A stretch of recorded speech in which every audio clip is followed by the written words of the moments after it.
Hey guys, welcome back to the Royce Reader. And man, do we have a depressing one for you today.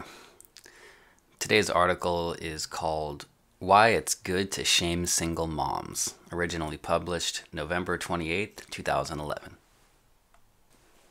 With all the data pointing to an entrenchment of epidemic-like proportions of single momhood in the US, it's helpful to remind ourselves why this is so bad, not only for the health of the nation and its posterity, but for the well-being of the children who suffer under a regime of single moms. As we are neck-deep in an era of selfishness, it's no surprise that the scourge of single momhood leads the vanguard of cultural disillusion.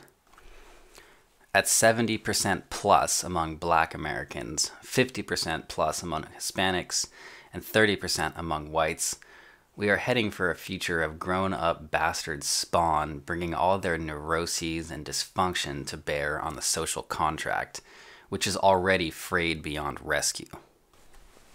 Of course, middle and upper-class whites think they are immune to the tidal wave of illegitimacy, and so far they can take cold comfort in the fact that their rates are considerably lower than those of their lessers. You'll never get them to admit they have lessers, but you can bet your bottom dollar they believe exactly that. However, strong social forces can work both up and down the class and race ladder, and it is entirely plausible that a dystopian event horizon, like widespread illegitimacy, that belies up the lower and middle class lines will eventually consume the upper class as well, either directly by the osmosis of bad habits, or indirectly by the levying of trust-destroying and community-fracturing Danegeld. One of those helpful reminders of the shitty hand that single momhood deals to their innocent bastards comes to us in an Australian study of boys raised without a father. Quote, "Adolescent boys are more prone to delinquency if they do not have a father figure in their lives," a University of Melbourne study has found, while adolescent girls seem unaffected by the presence or absence of fathers in their lives. The study, undertaken by the Melbourne Institute of Applied Economic and Social Research at the Faculty of Business and Economics, found that the presence of a father figure during adolescence was most likely to have the preventative effect on whether male youths engage in risk-taking and deviant behavior. While active involvement and interaction between fathers and youths was found to be beneficial, it did not explain the positive benefits of children who grew up with fathers in the household. Professor Deborah Cobb-Clark, the director at Melbourne Institute, said, "The sense of security generated by the presence of a male role model in a youth's life has protective effects for a child, regardless of the degree of interaction between the child and father. Fathers provide children with male role models and can influence children's preferences, values, and attitudes, while giving them a sense of security and boosting their self-esteem. They also increase the degree of adult supervision at home, which may lead to a direct reduction in delinquent behavior. We find that adolescent boys engage in more delinquency without a father figure in their lives. Adolescent girls' behaviors are less closely linked to this, which may be attributed to the inherent levels of risk-taking that vary between males and females. Additionally, higher family incomes were found to have little effects on solving the problems associated with youth delinquency." Unquote. Boys of single moms are more likely to end up huffing paint under overpasses. Way to go, single moms. Interestingly, the study claims girls do not suffer as much from missing fathers, but the metric used in the study was a degree of delinquency, which would naturally favor girls since they are the sex less predisposed to criminal behavior, regardless of parental environment. Studies that have expanded the measured variables to include other dysfunctional behaviors find clear links between fatherlessness and sluttiness in teen girls. Mothers nurture, fathers guide. Both are required to fully form the child into a self-possessed adult. The Chataeu has often asserted that both the carrot and the stick are necessary to influence human behavior. given innate genetic constraints. Shame is a powerful motivator of behavior, and a concerted effort by the wider culture and all its propaganda organs to shame single moms and women at risk for single mommery into avoiding the degenerate life of the single mom with bastard sprog in tow will redound to the benefit of not just individual women and children, but to society as a whole. This campaign of shame should include in its sights those desperate beta and omega males who willingly date and shack up with single moms, and by doing so breathe sustaining gusts of validity into the depraved lifestyle that would otherwise fail in a state of nature where men had more choice and exercised more care in their choosing of partners. People who scoff at the Chataeu recommendation that game will help society right itself in the long run need to look no further than the benefits that can accrue to everyone when beta males have more sexual freedom to shun the dregs of womanhood and heed their true desires more faithfully. Unsurprisingly, the avatars of Noblesse Oblige are inculcating the opposite message, a message of destruction, decay, and death. Smart but stupid. I can't think of a more fitting motto for our current elite. So that's the end of the article. I'll go ahead and read a couple of the comments here. Ask Joe comments, and look at how people who say these truths are handled. Ann Coulter shares this message, and she has to go on talk shows and be shouted down 5-1 by a group of fat harpies. It's always, are you telling me that I'm wrong for having my precious little schnookums out of marriage? How dare you judge me? You can't ever attack single moms because their burden is just so heavy and their love just too pure.